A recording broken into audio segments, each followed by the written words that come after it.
Billion ഡോളറുകളുടെ ഓഫറുകൾ തട്ടിത്തെറിപ്പിച്ച് സ്വന്തം വിയർപ്പൊടുക്കി ഒരു വമ്പൻ സാമ്രാജ്യം കെട്ടിപ്പടുത്ത നമ്മുടെ പ്രതീക്ഷകൾക്കപ്പുറത്തുള്ള ഒരു ബിസിനസ്സുകാരന്റെ കഥയാണിത്. ആദ്യം തന്നെ നിങ്ങളുടെ കണ്ണടച്ച് ഒരു ബില്യൺ ഡോളർ കമ്പനിയുടെ സിഇഒയെ ഒന്ന് സങ്കല്പിച്ച് നോക്കൂ. ഫാൻസി സ്യൂട്ട്, ന്യൂയോർക്കിലെ ആകാശം മുട്ടിയ ഓഫീസ് കെട്ടിടങ്ങൾ, സിലിക്കൺ വാലിയിലെ വെഞ്ചർ ക്യാപിറ്റലിസ്റ്റുകളുടെ ക്യൂ, ഇതൊക്കെ ആയിരിക്കും നിങ്ങളുടെ മനസ്സിൽ അല്ലെ? എന്നാൽ ഈ കഥയിലെ നായകൻ ഇങ്ങനെ ഒരാളല്ല. ഈ മനുഷ്യൻ ലോകത്തിലെ ഏറ്റവും വലിയ ഫണ്ടിംഗ് ഓഫറുകളോട് നോ പറഞ്ഞു. എയർ കണ്ടീഷൻ ചെയ്ത നഗരത്തിലെ കോർപ്പറേറ്റ് ഓഫീസുകൾക്ക് പകരം തന്റെ കമ്പ്യൂട്ടർ ലേബുകൾ സ്ഥാപിച്ചത് തമിഴ്നാട്ടിലെ ഒരു കുഞ്ഞു ഗ്രാമത്തിലാണ്. പതിവ് കഥകൾ പോലെ വെറും 1000 കോടി വരുമാനമൊന്നുമല്ല, 8700 കോടി വരുമാനം സ്വന്തമാക്കിയ ഒരു സോഫ്റ്റ്വെയർ ഭീമൻ. ഇതൊരു സാധാരണ സംരംഭകന്റെ കഥയല്ല. ഇത് ബൂട്ട്സ്ട്രാപ്പ് മോഡലിൽ ഒരു മൾട്ടി ബില്യൺ ഡോളർ സാമ്രാജ്യം കെട്ടിപ്പടുത്ത ശ്രീധർ വെമ്പുവിന്റെ വിപ്ലവകരമായ വിജയഗാഥയാണ്.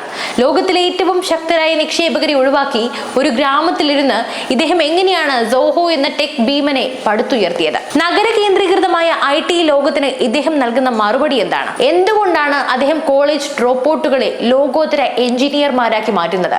ഈ വീഡിയോയിൽ നമ്മൾ വെമ്പുവിന്റെ ഓരോ വിസ്മയകരമായ തന്ത്രങ്ങളും തുറന്നു കാട്ടും.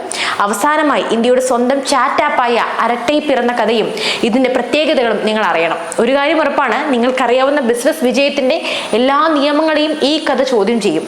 ഒരൊറ്റ നിമിഷം പോലും സ്കിപ്പ് ചെയ്യാതെ കണ്ടിരിക്കുക. കഥ തുടങ്ങുന്നത് 1996-ലാണ്. അമേരിക്കയിൽ മികച്ച ജോലി ഉപേക്ഷിച്ച് ഇന്ത്യയിലേക്ക് മടങ്ങിയ ശ്രീധർ വെമ്പുവിന്റെ സ്വപ്നമായിരുന്നു ഇത്. തുടക്കത്തിൽ ചെറിയ നെറ്റ്വർക്ക് മാനേജ്മെന്റ് ടൂളുകളിൽ നിന്നും തുടങ്ങി പിന്നീട് ഇത് ക്ലൗഡ് അധിഷ്ഠിത സോഫ്റ്റ്വെയർ സേവനങ്ങളിലേക്ക് വഴിമാറി. ആ വഴിമാറ്റമാണ് 2009-ൽ കമ്പനിയെ സോഹോ എന്ന പുതിയ പേരിലേക്ക് എത്തിച്ചത്. ഇവിടെയാണ് വെമ്പുവിന്റെ ആദ്യത്തെ വിപ്ലവകരമായ തീരുമാനം വരുന്നത്. ബൂട്ട് സ്ട്രാപ്പിംഗ്, അതായത് പുറത്തുനിന്ന് ഒരു പൈസ പോലും ഫണ്ടിംഗ് സ്വീകരിക്കാതെ സ്വന്തം വരുമാനം മാത്രം ഉപയോഗിച്ച് കമ്പനി വളർത്തിയെടുക്കുക. ഈ കാലഘട്ടത്തിൽ ആയിരക്കണക്കിന് സ്റ്റാർട്ടപ്പുകൾ കോടിക്കണക്കിന് രൂപയുടെ നിക്ഷേപം തേടി അറിയുമ്പോൾ സോഹോ ഈ പരമ്പരാഗത വഴിയൊക്കെ കംപ്ലീറ്റ്ലി ഒഴിവാക്കി. ഫണ്ടിംഗ് സ്വീകരിക്കാതിരുന്നതിലൂടെ വെമ്പുവിന് ഒരു വലിയ നേട്ടമുണ്ടായി. കമ്പനിയുടെ നിയന്ത്രണം പൂർണ്ണമായും അദ്ദേഹത്തിന്റെ മാത്രം കൈകളിൽ തന്നെ നിന്നു. ഇത് അദ്ദേഹത്തിന് ദീർഘവീക്ഷണത്തോടെ ലാഭത്തിനുപരിയായി മൂല്യങ്ങൾക്ക് പ്രാധാന്യം നൽകി തീരുമാനങ്ങൾ എടുക്കാനുള്ള അവസരം നൽകി. ഫലം നമ്മൾ കണ്ടു. 2023-ൽ മാത്രം സോഹോ നേടിയത്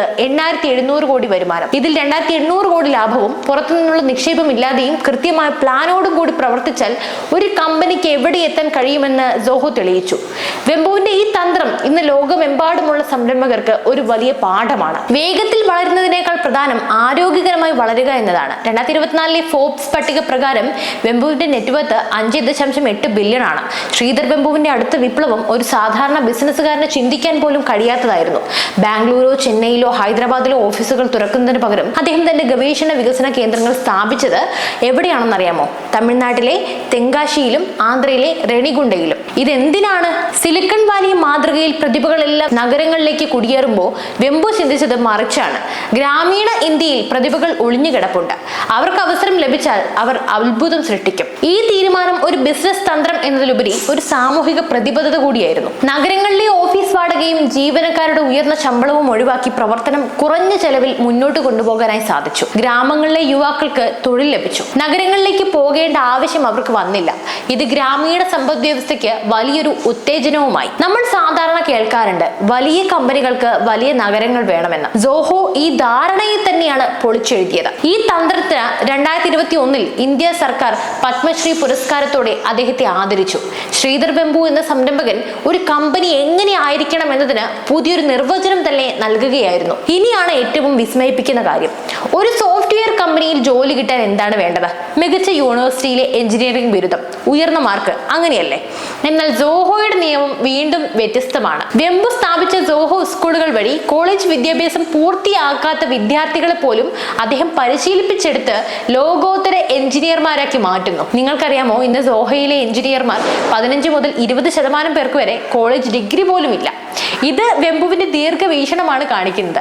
ഒരു വ്യക്തിയുടെ കഴിവാണ്, അല്ലാതെ പേപ്പറിലുള്ള ഡിഗ്രി അല്ല പ്രധാനം. ഫോർമൽ എഡ്യൂക്കേഷനെ ചോദ്യം ചെയ്തുകൊണ്ട് പ്രാക്ടിക്കൽ ആപ്ലിക്കേഷന് പ്രാധാന്യം നൽകുന്ന ഈ മോഡൽ ഇന്ത്യയിലെ വിദ്യാഭ്യാസ സമ്പ്രദായത്തിന് തന്നെ ഒരു പുതിയ ദിശാബോധമാണ് നൽകുന്നത്. പഠനം പൂർത്തിയാക്കാൻ പണമോ സാഹചര്യമോ ഇല്ലാത്ത നിരവധി മിടുക്കന്മാരായ വിദ്യാർത്ഥികൾക്ക് സോഹോയുടെ വാതിൽ എന്നും തുറന്നു കിടക്കുകയാണ്. ശ്രീധർ വെമ്പുവിന്റെ നാട്ടിലേക്ക് എന്ന കാഴ്ചപ്പാടിന്റെ ഏറ്റവും വലിയ ഉദാഹരണമാണ് അരട്ട എന്ന instant message messaging application.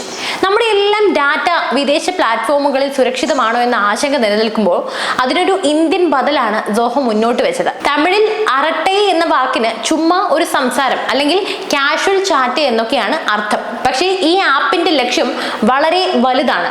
Global chat ആപ്പുകൾക്ക് ഒരു ശക്തമായ ഇന്ത്യൻ വെല്ലുവിളിയായി ഉയരുക. ഈ ആപ്പിന്റെ പ്രധാന പ്രത്യേകതകൾ ഇനി പറയാം. ഒന്നാമത് ടെക്സ്റ്റ് ആൻഡ് വോയിസ് മെസ്സേജുകൾ, ഓഡിയോ വീഡിയോ കോളുകൾ, അതായത് വ്യക്തിഗത ഗ്രൂപ്പ് കോളുകളൊക്കെ, ഫോട്ടോകൾ, വീഡിയോകൾ, ഡോക്യുമെന്റുകൾ എന്നിവ പങ്കിടാനുള്ള സൗകര്യം. ഗ്രൂപ്പുകളും ചാനലുകളും ഒക്കെ ഇതിലുണ്ട്. പിന്നെ സുരക്ഷയും സുതാര്യതയും, അതായത് എൻഡ് ടു എൻഡ് എൻക്രിപ്ഷൻ. എല്ലാ കോളുകൾക്കും, അതായത് വോയിസ്, വീഡിയോ, എല്ലാ കോളുകൾക്കും സുരക്ഷയുണ്ട്. ടെക്സ്റ്റ് മെസ്സേജുകൾക്കായി സീക്രട്ട് ചാറ്റ് പോലെയുള്ള ഫീച്ചറുകൾ വഴി എൻഡ് ടു എൻഡ് എൻക്രിപ്ഷൻ നൽകുന്നുണ്ട്. ഇതുടൻ പൂർണ്ണമായും ലഭ്യമാക്കാനുള്ള ശ്രമത്തിലാണ് സോഹോ. പിന്നെ ഉപയോക്താക്കളുടെ ഡാറ്റ പരസ്യങ്ങൾക്കോ അല്ലെങ്കിൽ മറ്റ് ആവശ്യങ്ങൾക്കോ ഒരിക്കലും ഉപയോഗിക്കില്ലെന്ന് സോഹോ ഉറപ്പ് നൽകുന്നു. പിന്നെ ഉപയോക്താക്കളുടെ സംഭാഷണങ്ങളും വിവരങ്ങളും ഇന്ത്യയിൽ സുരക്ഷിതമായി തന്നെ എൻക്രിപ്റ്റ് ചെയ്ത് സൂക്ഷിക്കുന്നു. പിന്നെ ഇതിന് മൾട്ടി ഡിവൈസ് സപ്പോർട്ട് ഉണ്ട്. മൊബൈലിന് പുറമെ ഡെസ്ക്ടോപ്പിലും, അതായത് വിൻഡോസ്, മാക്, ലിനക്സ് എന്തോ ആയിക്കോട്ടെ, ടാബ്ലറ്റുകൾ, ആൻഡ്രോയിഡ്, TV എന്നിവയിലും എല്ലാം ഒരേ അക്കൗണ്ട് ഉപയോഗിക്കാം. മറ്റ് ആപ്പുകളിൽ ഇതുപോലെ സ്റ്റാറ്റസുകളും സ്റ്റോറികളും ഒക്കെ പങ്കിടാൻ സാധിക്കും. പിന്നെ കുറഞ്ഞ ഇന്റർനെറ്റ് വേഗതയിലും പഴയ സ്മാർട്ട് ഫോണുകളിൽ പോലും നന്നായി പ്രവർത്തിക്കാൻ കഴിയുന്ന രീതിയിലാണ്